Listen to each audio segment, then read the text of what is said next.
Man, oh man, we have been hit left and right with Nebraska football news over these past 24 hours. So in today's video, I'm going to go over all of it. The Huskers just unveiled their brand new alternate uniforms. I'm going to give you my instant reaction, the pros, the cons. But not only that, we're going to wear two more alternates this season. I'm going to give you the scoop on what those are going to look like, what games they're going to be for, and everything else you need to know. Nebraska's final single-digit player, number one. It's not who we were expecting. Dane dropped some big-time nuggets in yesterday's press conference. And last but not least, I'm going to give you an inside scoop on practice. One of our best players is currently suspended from the team. We'll talk about it, along with our quarterback who's getting hit by the injury bug and so much more. So really quick, this video is loaded with information from start to finish. Hit that like button if you're fired up. And also, we are 12 days away from kickoff. If you're a diehard Nebraska fan and you're not subscribed, what are you waiting for? This is the only place on Husker YouTube where you get daily content, talking for everything, talking Huskers.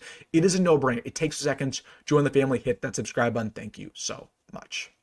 But without further ado, we have a lot to talk about. A bunch of Nebraska news has dropped over these past 24 hours, whether it's an alternate uniform that we're wearing later this season. Two more that are about to be unveiled. I'll give you the scoop there. Some inside info on practice. One player who's suspended, another who's injured, potentially our quarterback. We'll talk about that at the end. A single-digit player, I'll give you my reaction, and then some nuggets from yesterday's press conference. But I want to get things started with the uniform discussion, because it was officially announced yesterday that Nebraska will be wearing the All Blacks versus USC on November 1st. Now, this is not a surprise if you're a subscriber of the channel, because we were talked about this about 2 weeks ago, that they leaked this on the Shield's website, and I told you guys, expect all black from head to toe, no red, against USC, and that's exactly what came true. So it was the worst kept secret in the 402. We kind of knew about this for a while, but Nebraska officially unveiled those yesterday.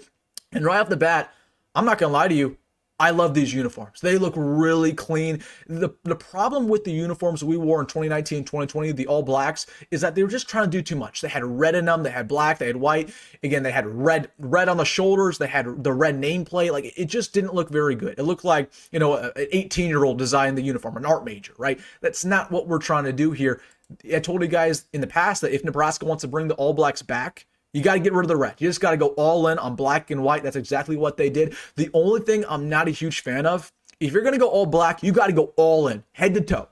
I wanted some black helmets with maybe, again, a white end or a white script. They opted to go with the traditional white helmet with the black end. So again, still looks very nice.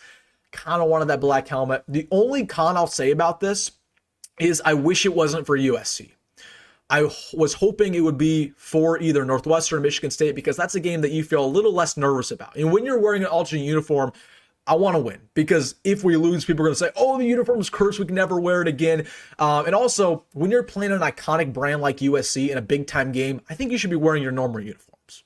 That's just my take. I think the alternate uniform should come and play in some of these, you know, not so interesting games like a Northwestern, like a Michigan State, like a Maryland, you know, maybe even a non-conference here and there. So again, I love these uniforms. I think they look really nice. They're not too complex. And in the past, Adidas would go crazy with the alternate uniforms. They look stupid. Like, it's pretty much the current uniform we already have, but you just swap out red for black. I really like it. I think it looks clean. Let me know your thoughts down below. And then talking about two more alternate uniforms that we're going to wear this season that hasn't been released yet, but this is pretty much confirmed. We're going to be wearing the all whites this year. It will be against Minnesota. So again, that's the nugget right now. That's the murmur that we're going to bring the all whites back. We know that the team, they really like the all whites. There's a reason why they wore them last year versus Indiana. Matt Rule has also said time and time again that they're going to try to lean into these alternate uniforms because it's good for recruiting. So expect the all whites to come back this year against Minnesota Friday night on the road. Again, I know some people are going to say, oh, the surrender whites are back, we're going to lose. Like, the all whites are not cursed. They just aren't. Okay, we've actually had a winning record last time we wore the all whites. Yes, we lost to Indiana, but we beat Buffalo wearing the all whites. We beat Northwestern when we wore those chrome all whites back in the day. So we're actually pretty successful in the all whites. And I think they look really clean. So expect these for the Minnesota game. And then also, I revealed about 2 weeks ago, the all reds are going to be in play this year versus Houston Christian.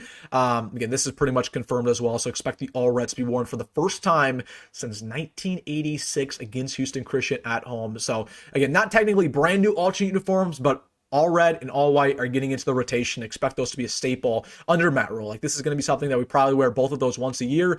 We might wear the all whites again in the bowl game. You never know. I'm a fan of it. I don't love the all reds. I do like the all whites, but I definitely want to hear your thoughts down below. But expect both of those this season, and it's pretty much guaranteed. Houston Christian all red, and then Minnesota the all whites. So definitely want to hear your thoughts about that. And then let's get to the single-digit player announcement yesterday.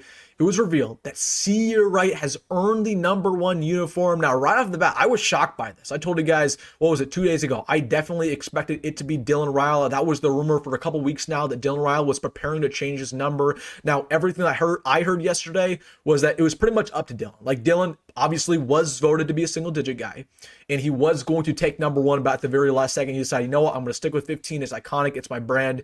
It is what it is. So, and that's why they saved number 1, because they thought it was going to be Dylan. I thought it was going to be a big viral post.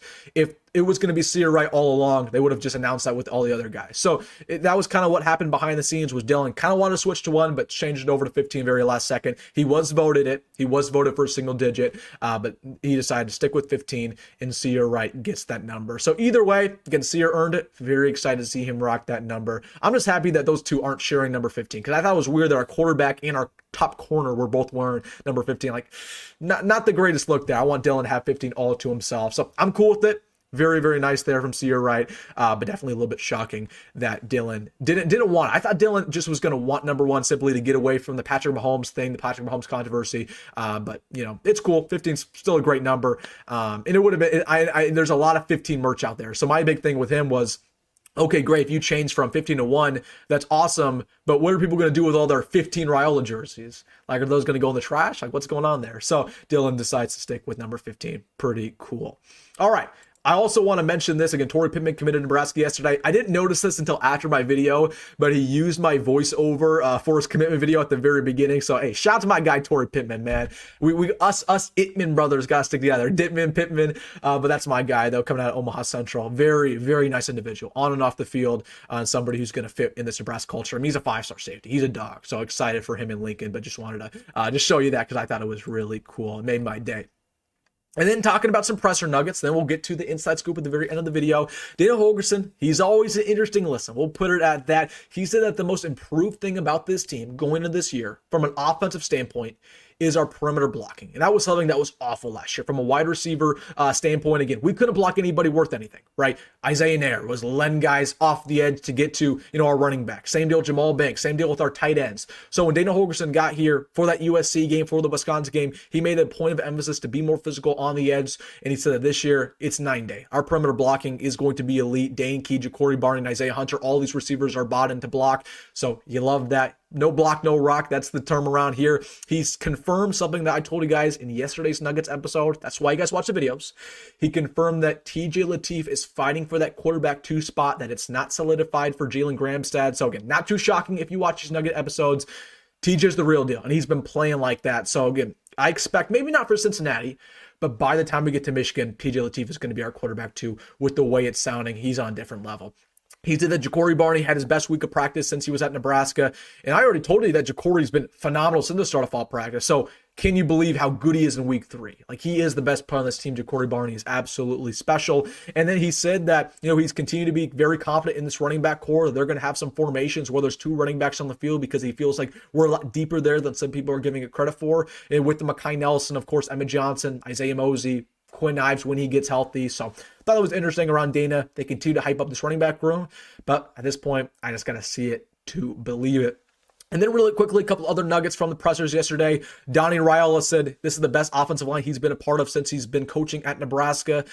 Quinn Clark, he talked to the media. He didn't really say too much, but that tells you a lot. When that type of guy talks to the media, it means that he's going to play a lot this year. Quinn Clark's had a very strong fall practice. And then Dylan Raiola talked a little bit. He said that the biggest thing that he's been working on is taking command of this offense, being more confident as a player, and making game-changing plays when it matters the most in these clutch moments. So thought that was interesting around Dylan. All right, let's get to the inside scoop from practice.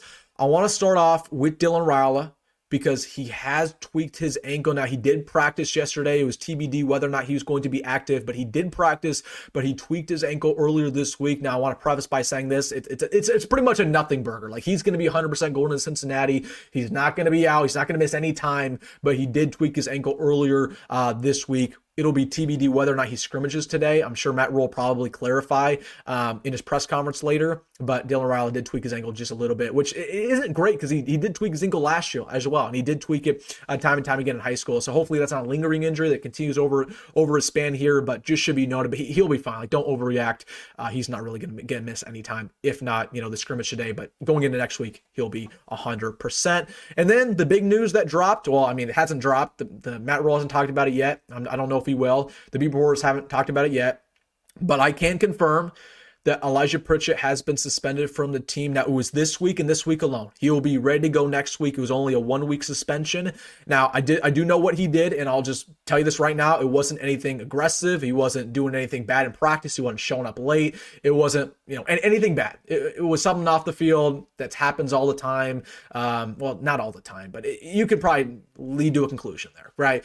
Just wasn't the best activity off the field. Again, nothing criminal, nothing like he wasn't getting, it was just his decision, something that he did as an adult, and he was suspended for the week. So again, that's we'll leave it at that. I don't know if Matt Rhule confirmed that. It's something that usually the coaches don't really want to talk about suspensions, but should be noted he was only suspended for this week. It happened just a couple of days ago, and he will be back in practice next week, and he'll be ready to go for Cincinnati unless this continues to happen. In that case, he might get suspended, but the only thing that you need to take from that is, at this point, it's pretty much guaranteed Gunnar Gatula is going to start at left tackle. If Pritchett, by Pritchett being suspended, it hurts his odds of playing a lot. So he's probably going to be back up at least to start the year. So just wanted to give you that status there. He got to lock in, man, on and off the field. He's got to lock in because he was showing up late to practice week 1, and then he got suspended week 3. So hopefully this can't happen. We're paying this guy too much money to dilly-dally and waste his career. Okay. Lock in Elijah Pritchett, because we need you to live up to expectations. So, all right, guys, let me know your thoughts down below about everything. Big nugget episode. Let me know what you're thinking down below. Hey, if you made this far in the video, hit that like button and subscribe. As always, folks, go Matt Rhule, and I will see you in the next one.